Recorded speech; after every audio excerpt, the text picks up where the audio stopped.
दोस्तों, क्या आपने कभी सोचा है, अगर अंतरिक्ष में कोई ऐसी जगह हो जहां से रोशनी तक बाहर नहीं निकल सकती? एक ऐसी जगह जहां समय, स्थान और भौतिकी के सारे नियम टूट जाते हैं?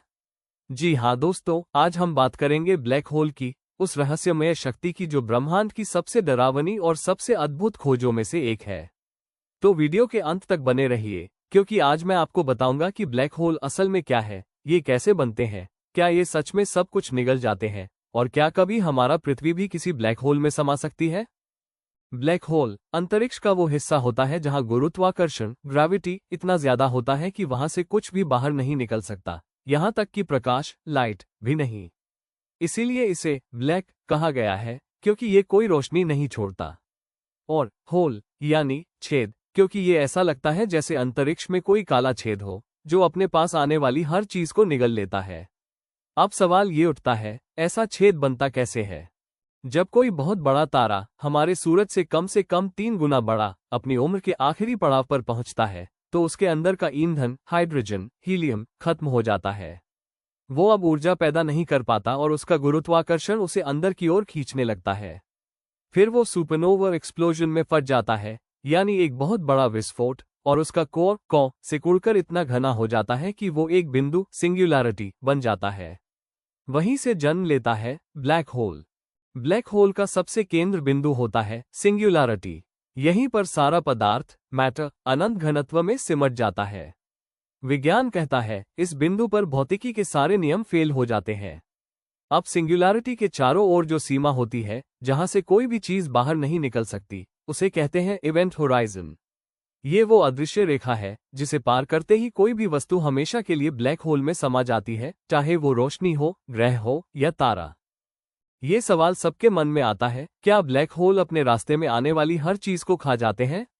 असल में नहीं, ब्लैक होल सिर्फ उसी चीज को निगलता है जो उसके बहुत पास चली जाती है। अगर कोई वस्तु दूर से गुजर रही है तो वो सुरक्षित रहती है। उदाहरण के लिए, अगर सूरज अचानक ब्लैक होल बन जाए तो पृथ्वी फिर भी उसी तरह सूर्य के चारों ओर घूमती रहेगी, बस हमें रोशनी नहीं मिलेगी। ब्लैक होल का गुरुत्वाकर्षण दूर से इतना खतरनाक नहीं होता, लेकिन जो भी उसकी इवेंट होराइजन के अंदर चला जाए वो फिर कभी वापस नहीं आता। स्टेलर ब्लैक होल जब कोई विशाल तारा मरता है तो बनता है। सुपरमासिव ब्लैक होल ये लाखों करोड़ों सूरजों के बराबर होते हैं। हर गैलेक्सी के केंद्र में एक सुपरमेसिव ब्लैक होल होता है, जैसे हमारी मिल्की वे गैलेक्सी में Sagittarius A. Intermediate black hole आकार में बीच के होते हैं। प्राइमोर्डियल ब्लैक होल माना जाता है कि ये बिग बैंग के बाद बने थे। कल्पना कीजिए, आप किसी तरह ब्लैक होल के पास पहुंच गए। जैसे जैसे आप उसके करीब जाते हैं, समय और स्थान दोनों बदलने लगते हैं। आपका शरीर पहले खींचने लगता है। इस प्रक्रिया को कहते हैं स्पैगेटिफिकेशन, यानी आपका शरीर लंबा और पतला हो जाएगा, जैसे नूडल्स। क्योंकि आपके पैरों पर जो गुरुत्वाकर्षण बल लगेगा वो आपके सिर पर लगने वाले बल से कहीं ज्यादा होगा। और एक समय ऐसा आएगा जब आपकी सारी जानकारी, आपकी ऊर्जा सब ब्लैक होल के अंदर खींच जाएगी और आप हमेशा के लिए गायब हो जाएंगे। हाँ, वैज्ञानिकों का मानना है कि ब्लैक होल हमेशा नहीं रहते। स्टीफन हॉकिंग ने बताया कि ब्लैक होल हॉकिंग रेडिएशन छोड़ते हैं, यानी धीरे धीरे ऊर्जा उत्सर्जित करते हैं। लाखों करोड़ों साल बाद ये ऊर्जा खत्म हो जाती है और ब्लैक होल गायब हो सकता है। तो दोस्तों, ब्लैक होल सिर्फ विनाश का प्रतीक नहीं है, ये ब्रह्मांड के रहस्यों की कुंजी है। ये हमें सिखाते हैं कि ज्ञान की कोई सीमा नहीं होती और हर अंधकार में कहीं न कहीं एक नई खोज छिपी होती है।